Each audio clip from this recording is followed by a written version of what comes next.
வணக்கம். இந்த வீடியோ முழுசாக பாருங்கள், பாதிலே தள்ளி விட்டுட்டு போயிடாதீங்க. காரணம், இதே மாதிரி சம்பவம் நாளைக்கு உங்கள் வீட்லேயோ இல்லை உங்கள் பிள்ளைகளுக்கோ ஆண்மகனுக்கோ நடக்க நேரிடும். என்ன நடந்துச்சுன்னு பார்த்தீங்கன்னா, கேரளா கோழிக்கோடில் பஸ்ஸில் ட்ராவல் செஞ்சுட்டு இருக்க தீபக்ன்ற ஒரு மனுஷன் தன்னை செக்ஷுவல் ஹராஸ்மெண்ட் செய்யப்பட்டதாக சம்ஜித்தான்ற ஒரு பெண் செல்ஃபி வீடியோ எடுத்து சமூக வலைதளங்களில் பதிவிடுறாங்க.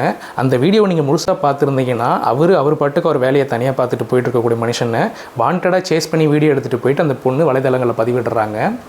இந்த மாதிரி பதிவிட்டதுனால நம்மள மாதிரி ஆட்கள் அதை பார்த்துட்டு ஒரு சேர முடிவு பண்ணிவிட்டு அவரை வசைப்பாடி திட்டிடுறாங்க. இதனால் பெரிய மன உளைச்சலுக்கு ஆளான அந்த மனுஷன் 16ஆம் தேதி வீட்டில் தூக்கு போட்டு இறந்துடுறாரு. இந்த விஷயத்தை பார்த்த அவங்க பெற்றோர்கள் வாழ்நாள் முழுக்க மறக்க முடியாத பெருங்காயமாக அவங்க மனசில் ஏற்பட்டிருக்கு. அவர் இறந்து போனவரை கோழிக்கோடு மருத்துவக் கல்லூரி டாக்டர்ஸ் போஸ்ட்மார்ட்டம் செஞ்சு பார்த்துட்டு இது இயற்கைக்கு மாறான டெத்துன்னு ப்ரூவ் பண்ணிட்டாங்க. இந்த வழக்கை போலீஸ் ஸ்டேஷனில் ஃபைல் பண்ணியிருக்காங்க கேஸாக. அதாவது 3 வழக்கின் கீழ் பதிவு செய்யப்பட்டு செக்ஷன் 66D, செக்ஷன் 67, செக்ஷன் 72, அதாவது ஃபால்ஸ் பர்சனேஷன், தவறாக டிஃபேம் செய்யப்பட்ட கேஸாகவும் ப்ரைவசி ப்ரீச் பண்ண செய்யப்பட்டதால் 3 வழக்கின் கீழ் பதிவு செஞ்சுருக்கிறாங்க.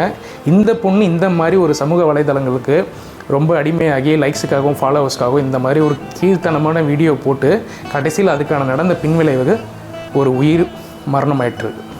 நாளைக்கு அந்த ஃபேமிலியை பார்த்துக்கிறதுக்கு ஆள் இல்லை. It's a high time that we all men should stand and back each other to fight against this kind of false femininity characters.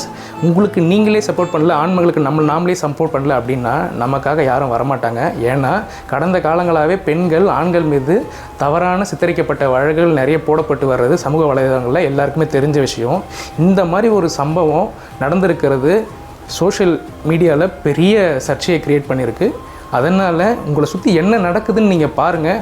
அப்படியே இந்த மாதிரி ஒரு தவறான விஷயம் நம்ம மேலே சித்தரிக்கப்பட்டாலும் அதை ஃபைட் பண்ணுறதுக்கு மனசை திடப்படுத்திக்கோங்க. இந்த மாதிரி ஒரு தவறான முடிவு எடுக்காதீங்க. காரணம், உங்களை நம்பி ஒரு ஃபேமிலி இருக்குது. அதை ஞாபகத்துக்கு வச்சுக்கோங்க. நன்றி.